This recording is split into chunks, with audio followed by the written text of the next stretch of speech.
you need to do something. So put the car keys down, go back on my laptop. I said, you know what? I'm going to go to that race, that 100-mile race. That seems impossible, but I don't have any other options here. I'm going to go there. And hopefully, if I can complete this, this is going to rearrange the wiring in my brain. This is going to shake things up. This is going to change my life around, hopefully.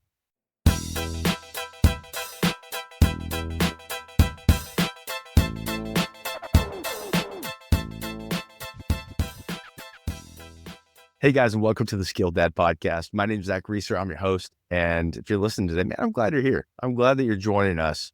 And at this time, when this is coming out, this episode, it's going to be a whole new year. It's going to be the beginning of it. And so this is a great time for us to look at like, hey, what are the things that we want to accomplish? And I've had a lot of discussions lately with people that are like, they're kind of over the whole, I'm going to go to the gym just for 30 days because I know what's going to happen.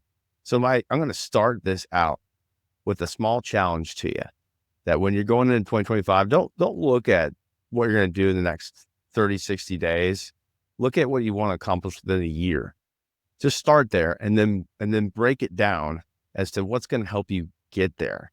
Because if you actually are focused on the things that get you somewhere, then that's going to increase your chances of actually obtaining what you want to do.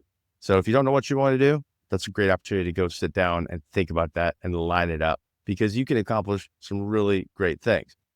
Speaking of accomplishing great things, I've got a gentleman on here that is a dad like all of us and also has an incredible story of some things that he's accomplished.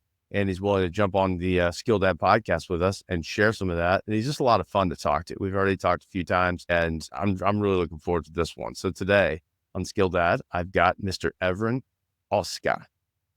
Evren, thank you for joining us, bud. Good to be here, man. I'm fired up. Thanks for having me. Hey, we're going to have a good time.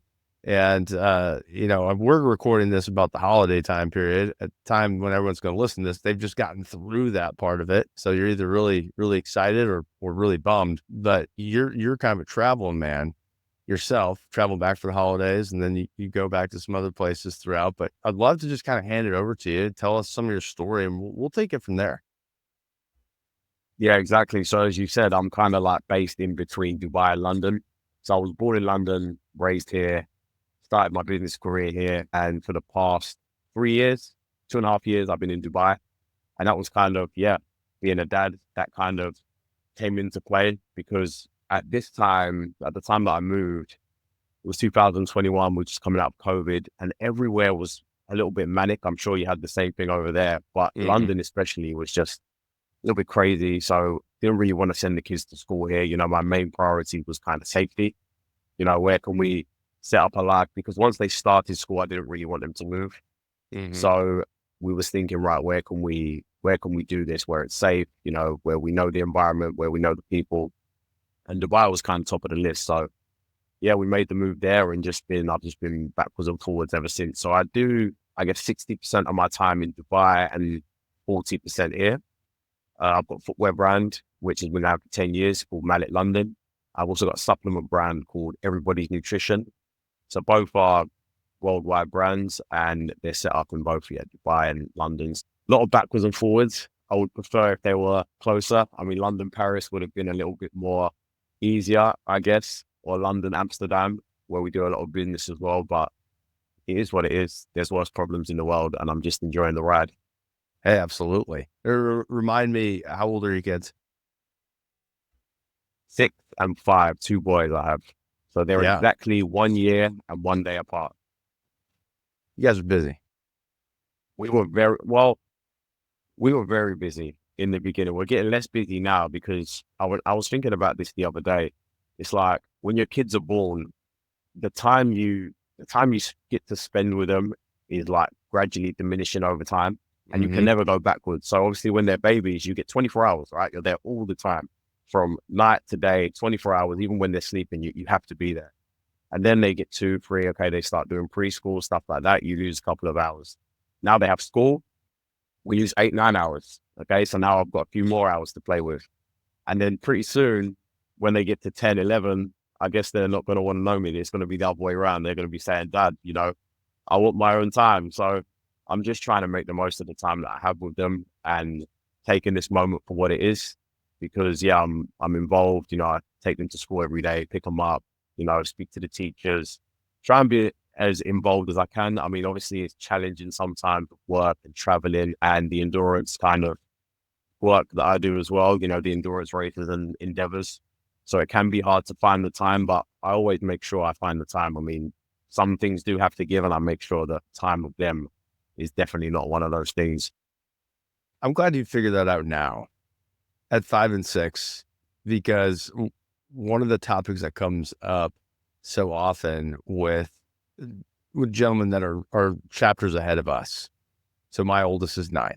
They're chapters ahead of us, is when they look back, and that's one of the key things that they look back and wish they had done more of, was spend time and be involved more than they were.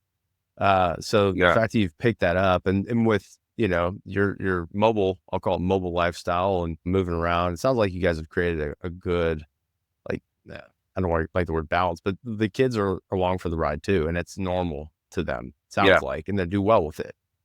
Um, Yeah, absolutely. Because I want to spend, sorry to cut you off, but I want to no, you're spend a good. lot of time. I want to spend a lot of time with them, but at the same time, you know, I don't just want to be a dad or like a role model that's just there all the time. Like, they need to know when I'm not there, I'm out doing things. So I think it's important, as you said, to find a balance. I mean, I know that's kind of like a buzzword when we talk about family and work, you know, balance, but I guess that is what it is at the end of the day. I mean, you do have to, if you sway too much on either side, that can be a problem. So yeah, the kids, they spend a lot of time with me, but they know that, you know, when daddy's not around, he's out getting after it. So that's also good. Yeah, that's clutch right there. He's getting after it. So they know what you're doing, but you're also through that showing them like what it means to get after it, right? Because Yeah. what as that diminishing time goes over time and they're older and they look back and they think about those things, it's not just that we were sitting on the couch and playing Candy Crush or watching YouTube videos over and over. It's we were getting after it. And when we weren't, we were together as a family. And those are the things that they can pick up and catch and then take, hopefully, with them in the future. So That's it. I love that. And you're also showing them too through the endurance racing that you're doing. So, I mean, you started this brand a number of years ago with the footwear brand, Mallet London, which is sold in the US as well, right? In New York. Yeah, so we're in Saks Fifth Avenue across a few locations. So we're in New York, we're in a few locations in Texas, we're on the West Coast as well, and in California. So yeah, we're quite well spread with Saks, and we also have our own distribution center. So online, you know, we ship next day delivery. I love it. I'll look forward to you in Nashville soon, because Nashville's becoming, you know, it's going to look good in Nashville. It's hip and cool. So I don't know. You know, Yeah, I think your shoes would make me hip and cool. So I'm going to have to throw a pair on, just see if it works, and I'll send you a picture. Uh, but so beyond that though, then is it more recent that you got into the endurance racing? I mean, now you're doing the supplements and all that. I mean, you are an industrious person. You have some drive to you. So I'm curious, two things. One, how you got into endurance racing, what that looks like for you. And then the second one is, where does your drive come from? You can choose well, which one you want to answer first. yeah. I mean, it's interesting because I think they all go hand in hand. So from a very young age, I just wanted to be in business like my dad, because my dad was in business. He was a self-made man. He was an immigrant from Turkey. So he came over when he was 6 or 7 years old, didn't have anything, and built himself up. And I used to sit there and listen to the stories of him, you know, on his up and coming journey. And I think I was greatly inspired by that. And I wanted to kind of create my own path. So that's what I did. And I dedicated my whole life to that. And I became embroiled in that for a number of years. And I did achieve everything that I wanted to achieve at quite a young age. When I was, you know, 25, 26, I kind of achieved my lifelong business goals in that period of time. But my health had suffered because of it. So I wasn't sleeping right. I was smoking 2 packs of cigarettes a day.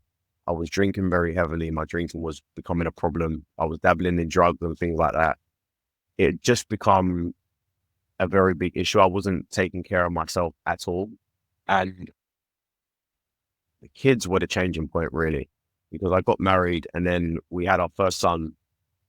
And you'd think that it would be like a light bulb moment where I would just change and I want to be a better example for this child. But unfortunately, it wasn't like that. And it took a number of years after that. And then we had our second child, as I said, a year and 1 day later, and still nothing. And then it just got to this point where I became constantly more aware that my lifestyle, my way of living was not just affecting me and my health and my well-being, but it's affecting my kids as well, because kids don't say much at that age, but as we just spoke about, they pick up everything that they see. Everything that they see. You could tell them A 100 times a day, but you do B once, they'll follow B. Mm-hmm. So constantly in the back of my mind, I'm like, I need to change, but I just don't know how. I tried several times to quit drinking and quit smoking, dozens of times, didn't work, couldn't do anything. And then finally, like, my relationship with my wife was on the rocks because she wanted to protect family, rightly so. She said, listen, I love you and I'll stay with you to the end, but we have 2 children to think about.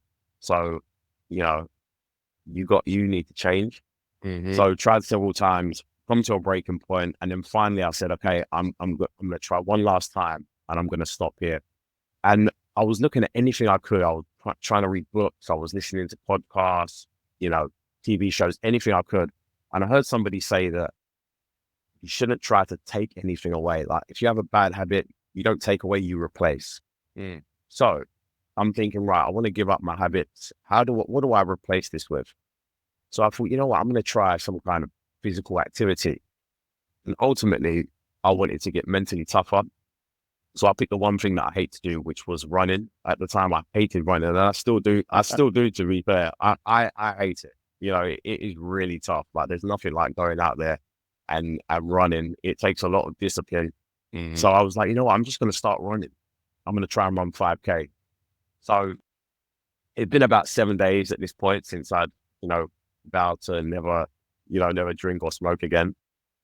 So I went out for a 5K run.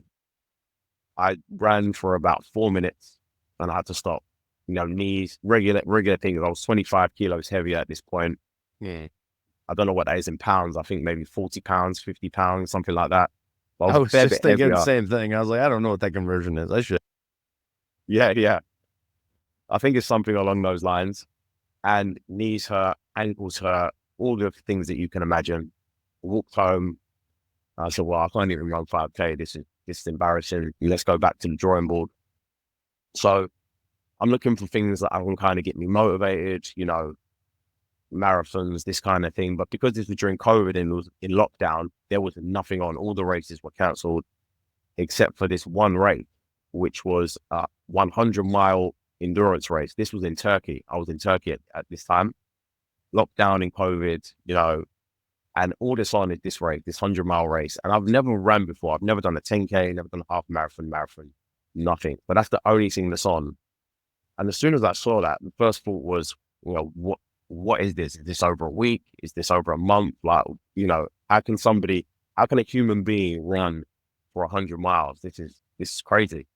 So I obviously looked into it, realized that it's not a joke. It is a thing. And immediately that was kind of the end of my hope. That was the end of my running career. Closed the laptop and I'm still looking for something because, it's 2 weeks at this point. I've given up. I can't find anything to supplement with. And finally I give up. And I say, I can't find anything to supplement this with. I can't do this. This is who I am. It's been a part of my life for years. My father drank. His father before him drank. It's been passed on for generations. This is me. What can I do?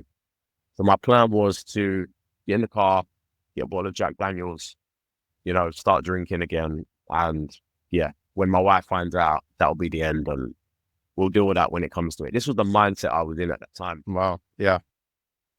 So I went to my room. I got my car keys. I walked downstairs. I'm just about to leave. And I'll never forget, this is a true story. There were these windows, like these sliding windows in the house.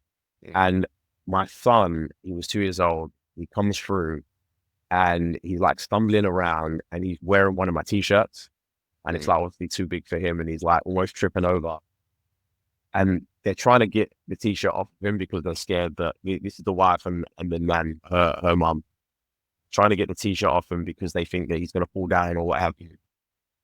And he won't take the t-shirt off. And he says, I want to be like daddy. I don't want to take the t-shirt off. So I'm standing there, car keys in hand, and I'm like, no, you need to give this one last try. You need to do something. So put the car keys down, go back on my laptop. I said, you know what? I'm going to go to that race, that 100-mile race. That seems impossible, but I don't have any other options here. I'm going to go there. And hopefully, if I can complete this, this is going to rearrange the wiring in my brain. This is going to shake things up. This is going to change my life around, hopefully. So, cut a long story short, fast forward 3.5, 4 weeks later, went to the race. And yeah, the race is another story within itself. But 28 hours later, I finished the race, put one foot in front of the other. Most difficult experience of my life, probably to this day. But it worked, and I was a changed man after that. And it was all because of the kids. I couldn't change for myself. It was all for them, because you can only do so much for yourself, but when it comes to your loved ones, when it comes to your kids, you can do a whole lot more. You can. That's really powerful, man. I mean, I want to go back to what you originally said when you were kind of going into the story, which is, this is who I am. Yeah, my dad drank, has these different habits, and so it's ingrained in me. It's who I am. And then you immediately, after seeing your son, realize that that's not who you have to be. So I would almost take a pause and say, like, anybody listening, because I know everyone's story is unique in how it presents itself. The challenges mentally aren't necessarily unique. So if anybody's found themselves thinking, well, I'm the only one that kind of thinks that way or deals with that, because sometimes the narrative and isolation can do that. You're not the only one, and you don't have to be. And I really love the pairing of like that t-shirt on your son, and they're trying to get it off and he won't take off, and you see that, and that was a moment for you.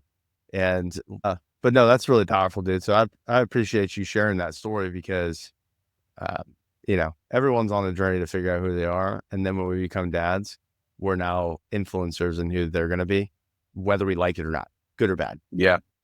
So that's really cool. That's it.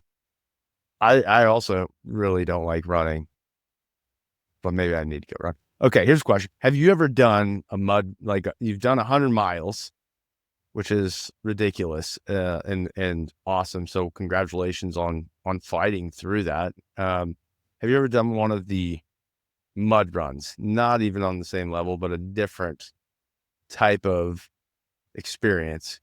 Have you, like, a Spartan race? I've never done mudder. No, I've never done anything like that. I've done, multiple 100-mile races. I've done track races where you run around the track for 24 hours. I've done pretty much everything. Triathlons, various things, but no, not the mud thing, but it looks like fun. Have you ever done one? I've done multiple of those. So I consider this a formal invitation that if you're ever on stateside and you want to do one of those things, it's, I like those. Those are a lot of fun, except for one experience. My first experience involved like a pretty significant amount of shocking. That part I could pass on, but everything else, let's go. So now you've done multiple of these. You found this new passion and that replacement, almost, it sounds like, for you. What then kind of got you inspired to go start your supplement brand? Yeah, so after I did the first 100-mile race, that kind of opened up the floodgates of what was possible for me, because I just thought to myself, wow, I've been living this whole life with this potential inside of me. So there was two main feelings. It was like, the first one was that one what I just said, which is like, where is the potential? Where can this go?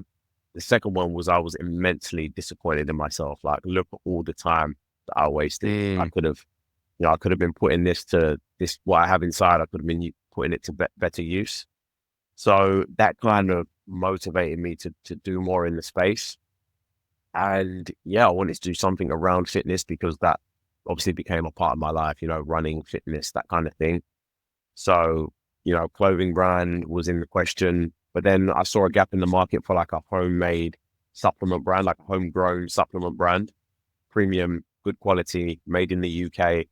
So yeah, that's where the idea come from. And we launched last year. We spent about a year and a half in development, actually developing the product, because in the supplement world, you can kind of buy off the shelf products or take something to market very, very quickly. That's very easy to do, but we wanted to have good tasting and good quality products. So it took a long time to develop, but yeah, we're in market now. We've been going strong for about a year now since we launched. So yeah, that's available in Dubai and UK, and should be coming to stateside soon. We've been having a lot of requests actually. So yeah, all made in the UK as well. Right. When it does, let me know. Cause I'm going to will do. let you in on a secret. So, I know a lot of you guys are younger than 40, and I know a lot of you guys are older than 40. And I used to totally poo poo this concept of the whole age thing. And it's,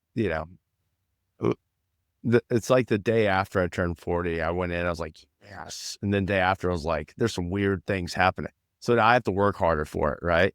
And that's good. And I am on a journey. 25 kilos, by the way, is 55 pounds. That's hard. That's heavy, dude. Yeah. That's hardcore. Yeah. And there's been so many discussions that we've had on this podcast, even about, I mean, you said it earlier, we can say all that we want all day long. They see option B, they're going to option B, because that's what that actually does. Which, by the way, also goes to our relationship with our wives as well. So Yeah. that's a good challenge for me to remember from time to time, or always. But having the opportunity to see that mirror and then see some of those habits is like, that's kind of a win-win. Like, we may not want to run, but we need to run for the good of our body. We may not want to do some of these things, but we need to do it for the good of our kids, because that's the impact that we have. And for those listening to this podcast, I know that you are on board with that because you're listening to this podcast. I love it, man. I'm really impressed by just your drive and what you've accomplished, but also, like, accomplishments are great. And this came from a recent episode. Somebody said something and it really resonated with me. And hearing you talk about more of the perspective rather than the outcomes is impressing. Because what he said is, the outcome, if we focus so much on the outcomes and our identity is based on our outcomes, then we're going to be missing a big opportunity, because it's really about our character, and our outcomes will be based off of who we are. And taking those insights and taking that drive, I just, I applaud you for that. So like, as an entrepreneur, as a dad with two kids that are pretty close in age, which is awesome, and also a lot of energy, and traveling around, I'm curious if someone's listening to this thing, like, in your journey, what you've learned, what are a couple pieces of advice that you throw out to some dads that are listening?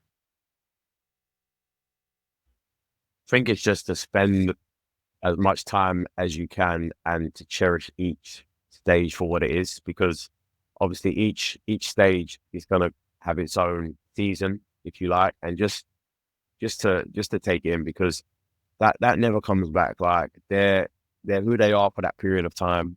They're toddlers, and then they're never toddlers ever again. So yeah, I guess would just be to, and we spoke about this in the beginning, right? It's kind of have that balance. Like, you don't want to be, I guess, as a dad and a role model, you don't want to be around all the time. I mean, you want to spend as much time as you can. But what I found is that when I'm traveling, or when I'm, doing these events, the time that we then do spend together is a lot more valuable. Like, I'd much rather have, like, if we break down in like a week, I'd much rather have one meaningful day where we have a great experience and a great connection together, as opposed to like 3 or 4 kind of monotone experiences where we're watching TV, or, we're, just sitting around. I'd rather just have that one day where, we're really doing something great and we're having that connection. And this could be anything. And I think that getting out in nature really does help. Like, put the screens away, put the phones away, like, get out in nature, like, do something. And kids love that. Like, they really, really love that. Like, you go out and you spoke about the mud races. Like, kids love that kind of stuff. They love getting dirty. They love jumping in puddles. That's what they inherently love. You know, if you can have them kind of experiences, those are the ones that they connect with you the most. So that's my advice for what it's worth. And yeah, I think that the connections built while doing those things are a lot deeper. Mm-hmm. I think that's great. You ever heard the term shared experiences build relationships? Yeah, Yeah. yeah, sure. I heard that years and years ago. And whether you're in business, sales, whatever, uh, relationships oftentimes will move the needle on your business. At home, family, what you're talking about, the shared experiences, like there's things that we can talk about, we can learn from, you know what I love about doing that too is, and to touch on what you said, like we want to be there, but if we're like always hovering, it's the whole helicopter parent concept. Like we need to give them room to grow and figure out who they are. But when we're out and about and they're just running, I get to observe some of the tendencies that they've got and learn more about them, which then I can take some of those things and, for lack of a better term, test my parenting style with their personality, things that light them up. If there's something I know lights them up, I can dive into that. Things that maybe they're more naturally inclined to do and they're not even thinking about it. And then you get into a zone where they say, well, I can't do that. I'm like, no, I don't believe in that idea of I can't do something. We got to bust through a mental barrier to get through there. But getting outside is clutch. So if you happen to be listening, my wife and I had this conversation a couple weeks ago. We have a rule for my son. Like he's got somebody he loves to play with in the neighborhood, like go do it, get dirty, build forts, whatever. There's this inclination, let's go play video games. And it's like, like you get a limited amount of screen time when it comes to that. And then you're forced to be outside. And, they moan a little bit they used to moan a little bit for 5-10 minutes. But then all of a sudden they're playing, like they're free playing, they're being creative, they're making it happen. So sometimes we have to create those opportunities for them. And, you might get pushback, but if it's new to them, you might get some pushback because it's a new habit for them. Yeah. Make them run 100 miles. Well, maybe not 100 miles, but. Oh, well, and I also think it's great because by doing that, you're actually putting them in a position to be who they want to be. And I think I found from my own experiences is that a kid is kind of like, they are who they are. And you're kind of just like, you can't really force them to be one way or another. They just they don't come from you, they come through you. I heard somebody say that. I thought that was quite powerful. They don't come from you, they come through you. And they are kind of, like one of my sons is like super, super loving, super caring, very soft, super like sensitive.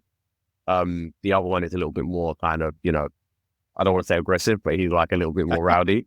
So, and he was always like that since he was a baby, so they kind of are who they are. And I guess our job as parents is to try and set things up so that they can flourish and so that they can become what they want to become. Because I think the more that we try to lead them down a path or we try to impose our own beliefs or our own wishes or desires on them, I think the more strain it puts on the relationship. I think they are who they are. Let them be within reason. We thought they're causing too much madness, but yeah, I mean, when they're free and when they can kind of think for themselves, that's when I find they're the happiest and that they're flourishing. Yeah.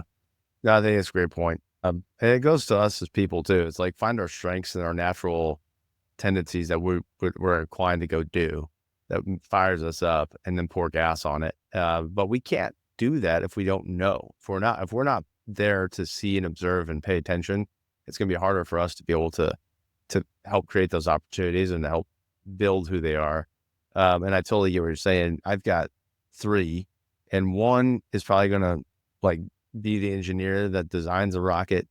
One's going to fly it and the other one's probably going to jump out of it.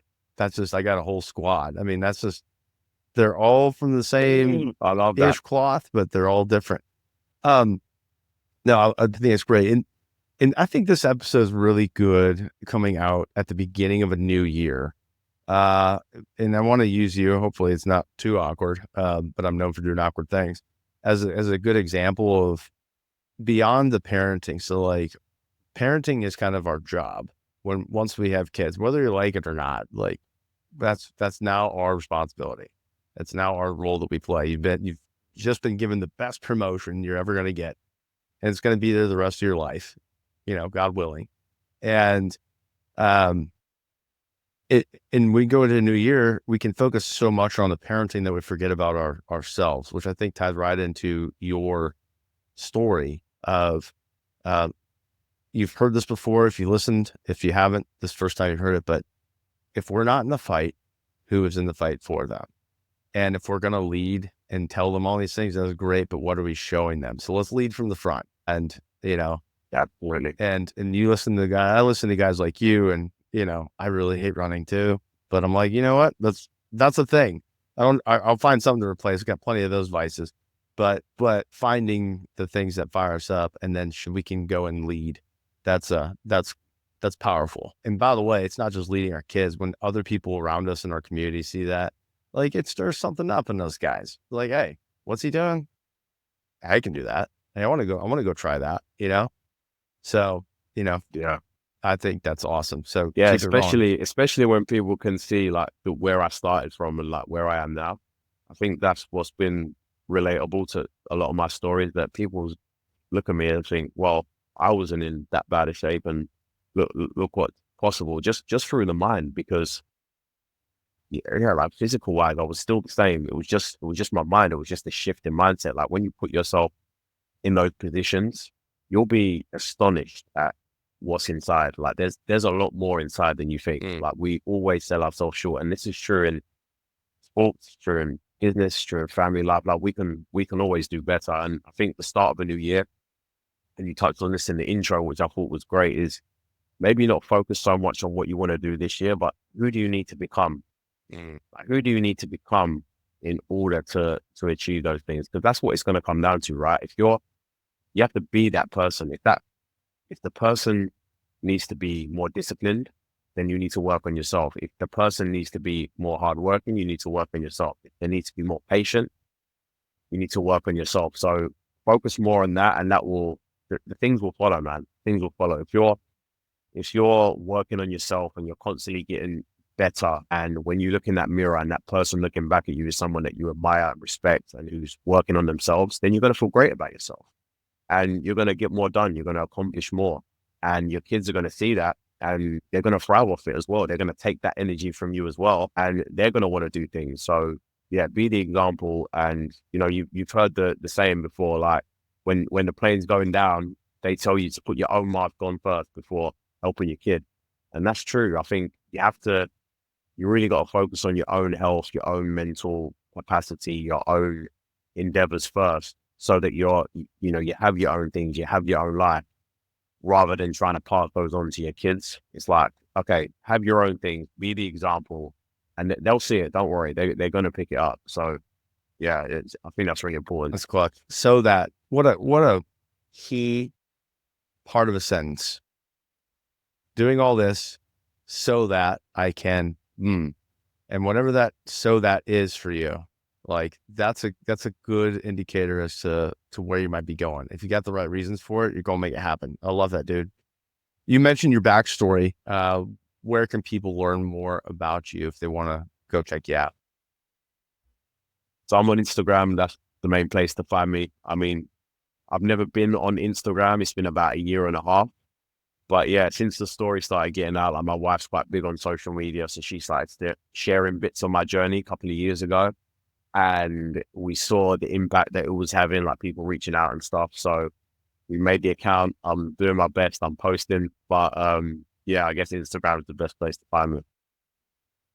I'll include that in the show notes. You guys go check out Evren and see what he's doing. But Evren, man, I really appreciate you taking your time and being on here with me, and wish you continued success in all your endeavors, most importantly in your dad endeavor, as we go into a new year.